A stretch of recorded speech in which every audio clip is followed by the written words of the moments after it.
রাগ নিয়ন্ত্রণে গীতার শিক্ষা। নমস্কার, হরে কৃষ্ণা। এক মুহূর্তের রাগ কখনো কখনো এমন ক্ষতি করে যার জন্য সারা জীবন অনুশোচনা করতে হয়। পরিবারে অশান্তি, সম্পর্কে ভাঙন, মানসিক চাপ, এসবের পেছনে অনেক সময় নিয়ন্ত্রণহীন রাগই বড় কারণ। কিন্তু জানেন কি, হাজার হাজার বছর আগে শ্রীমদ্ ভাগবত গীতা আমাদের রাগ নিয়ন্ত্রণের এক অসাধারণ পথ দেখিয়েছে। আজকের এই ভিডিওটি আমরা জানব গীতা রাগ সম্পর্কে কি বলে এবং কিভাবে সেই শিক্ষা আমাদের দৈনন্দিন জীবনে শান্ত থাকতে সাহায্য করতে পারে।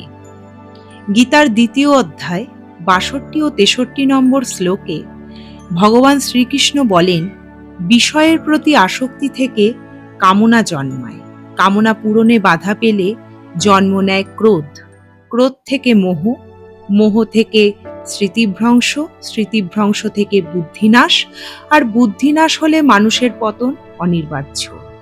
এই শিক্ষাটি অত্যন্ত গভীর, অর্থাৎ রাগ হঠাৎ করে আসে না, তার আগে থাকে কোনো না কোনো অপূর্ণ প্রত্যাশা বা অতিরিক্ত আসক্তি।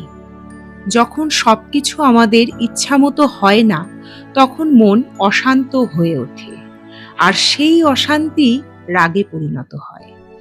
তাহলে রাগ কমানোর উপায় কি? প্রথম শিক্ষা, নিজের মনকে পর্যবেক্ষণ করুন। রাগ উঠলেই সঙ্গে সঙ্গে প্রতিক্রিয়া দেবেন না।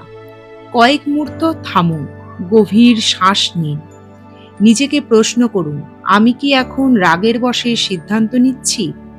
দ্বিতীয় শিক্ষা, ফল নয়, কর্মে মন দিন।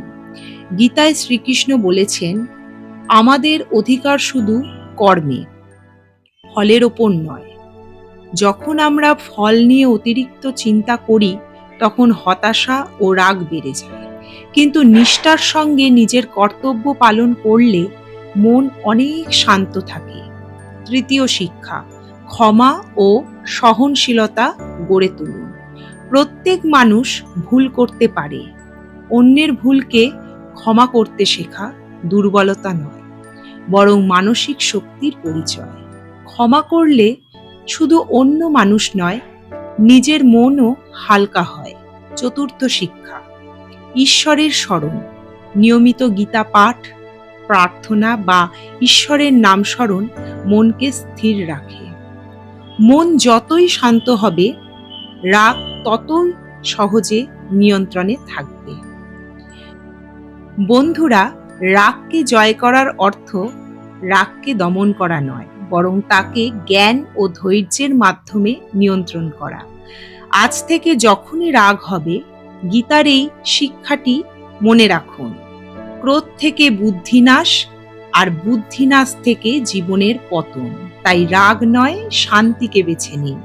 প্রতিশোধ নয়, ক্ষমাকে বেছে নিন, কারণ শান্ত মনই জীবনের সবচেয়ে বড় শক্তি। ভিডিওটি যদি ভালো লাগে তাহলে লাইক করুন, শেয়ার করুন এবং এমন আরও গীতাভিত্তিক জীবনমুখী ভিডিও পেতে চ্যানেলটি সাবস্ক্রাইব করুন। শেষ করছি ভগবান শ্রীকৃষ্ণের চরণে প্রণাম জানিয়ে। হরে কৃষ্ণা, রাধে রাধে।